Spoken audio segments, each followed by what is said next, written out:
This is crazy!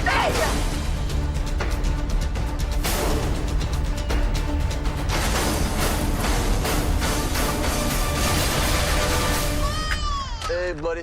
Cars don't fly. Hey, cars don't fly.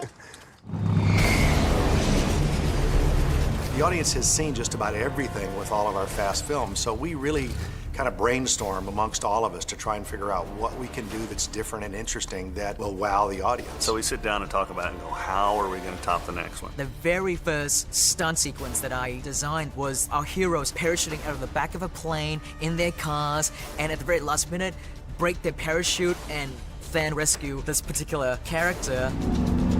The sequence is so fun. Because it's a team effort, you've got the Roman character and the Tez character there to bring that humor into this. Tez! What are you doing? Wow! Wow!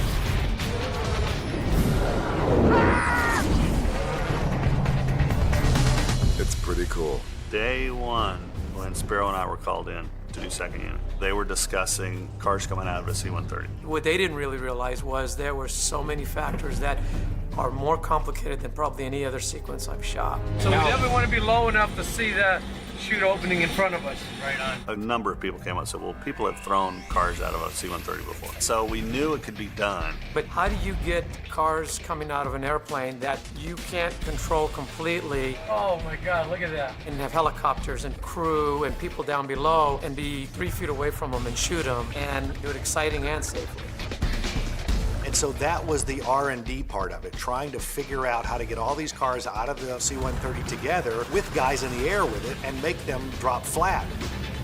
Every single car that we dropped fell differently. And even though some of them were a little front heavy and some of them were back heavy, the weird thing is if you rolled the windows up, they tended to start stabilizing themselves. Because when we first set the cars out with no drogue chute, they're free falling at 175. And so the skydivers could never catch them. They had to be a part of the car when it went out. So he said, you guys grab onto the cars. Just run out with them and grab onto it so that its first initial drop, when it's gaining its terminal velocity, you're with it. And that was the key element that made it all work. The operators we have were all from the Red Bull jump team, and they were all very good at knowing which is up and which is down pretty quickly, and then just fixing the car in the way that we need it and then getting away from it, because you can't hold on to the car and shoot it like that. You have to push the car away from you to get the wide shot that we need. And then James saw what we did, saw what the angles of the car were, and just seamlessly dropped it in. Woo! Now we're moving. I worked with my really incredible second unit director with Spiro to tie it all together and try and make it cohesive. He had these great rigs at Danville for first unit, and they were gimbals that were 15, 20 feet off the ground. So he had Dom's car in the air, and it could tilt way down like this and move around and turn.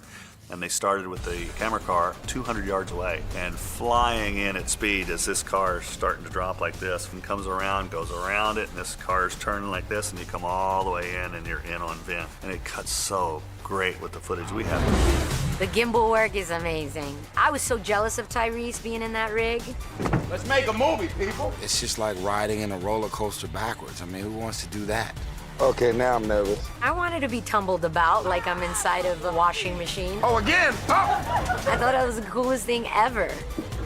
Oh! Out of the 4 cars, we lost 2 of them because of winds. The parachute didn't get away from the car, so we're getting a call, you know, hey, this car's not stopping and it's heading towards the freeway. We got it, but that one was something that got our hearts pumping a little bit. The airdrop sequence, we did it in 2 parts. After these cars come out of the airplane, they land on top of a mountain with one road. Letty's gonna lead, followed by Ted. As they glide down, they're never gonna hit the ground. They just come to a stop and we pull them back to number 1. The big issue was they had to be real cars. We want the cars running in the air, and when they pull the release, this thing's gonna drop 10 or 12 feet out of the air, hit the ground, and take off and spin the tires.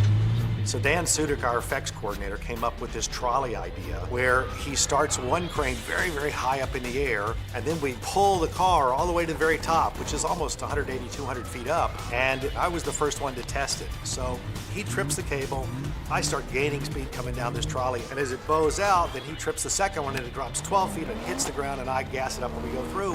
And I thought, my God, this actually worked.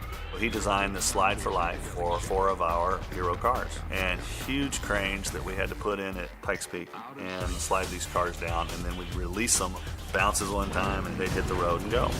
By building a rig like this and doing it this way, it's just such a cool look on film. It's something you just don't ever see. I mean, a parachuting car and then releasing and dropping and then starting chasing. And then we had 4 of them doing it. I said very early on that this sequence will end up being a great trailer moment, and sure enough, it's in the first trailer. Hell yeah! Yeah, great, fantastic, awesome.